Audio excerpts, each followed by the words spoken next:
Originally from Lennoxville, Susan attended BCS in her Form 7 year before heading off to university.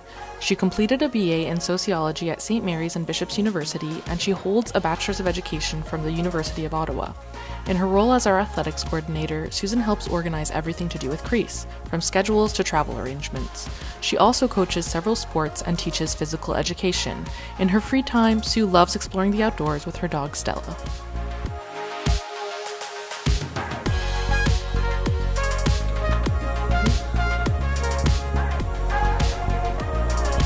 Do you have any pets? I have a dog that I adopted from a shelter 5 years ago. Her name is Stella. She's an odd mix in between a boxer and a corgi and a few other things. She's a mutt, but she's a very cute little puppy dog. If you could eat one meal for the rest of your life, what would it be? That's a tough one. I have a hard time narrowing down my choices because I like so many different options. Maybe something simple, just like bacon and eggs. I love breakfast. It's my favorite meal of the day is breakfast. What clubs and activities were you a part of as a student, and have any carried over into your adult life? Yes, definitely. The sports side of things has obviously carried over into my adult life. I was always involved with lots of different sports teams. That was sort of my passion going through school. I was also in some of the plays when I was here at BCS. Much Ado About Nothing was one of the plays that we put on here.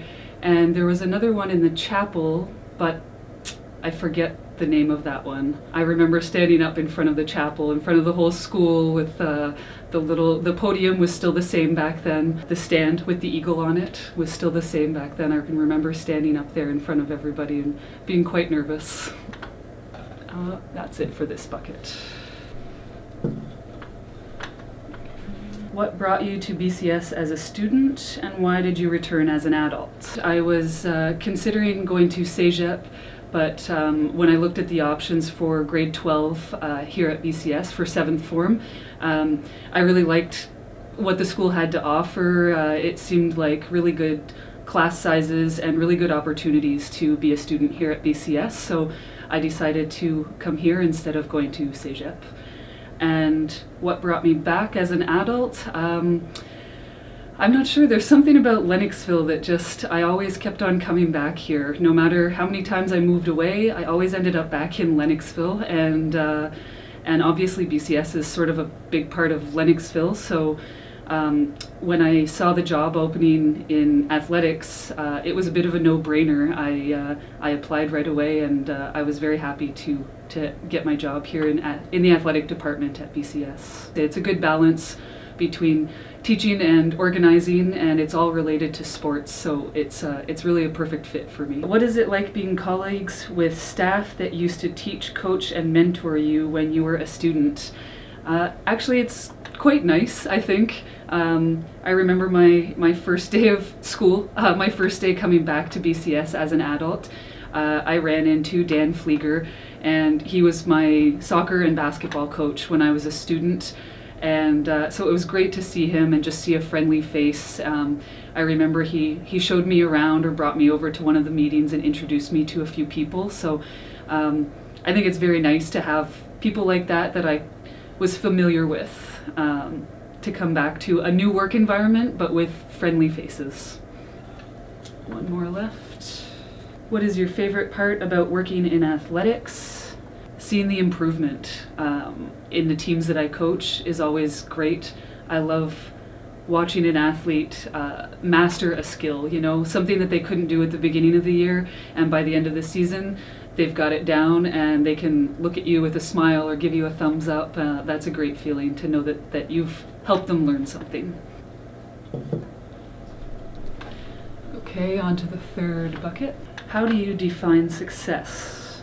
I'm thinking a lot athletically, I suppose, but success isn't necessarily always measured by wins and losses, you know. Obviously in a sports game there's always one team who wins, one who loses, so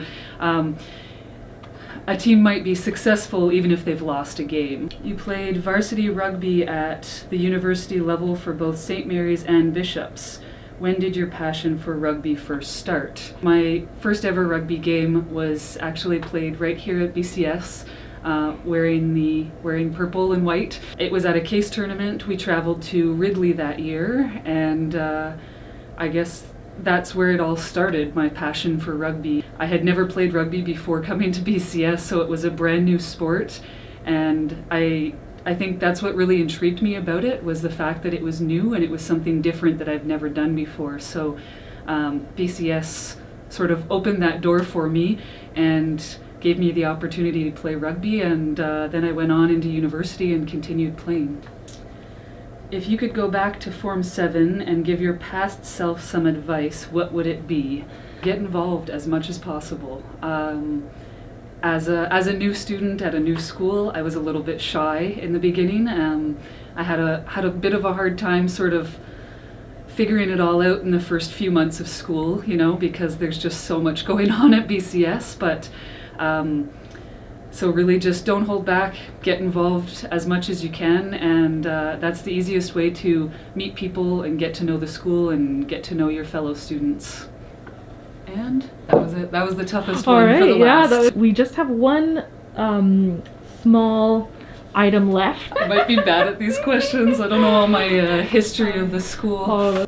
What year was BCS founded? In 1836. What does KHC stand for? KHC is King's Hall, Compton. There are tunnels built under the school, true or false? True. The co-founder of Trivial Pursuit is a BCS alumnus, true or false? I'll take a guess and say true.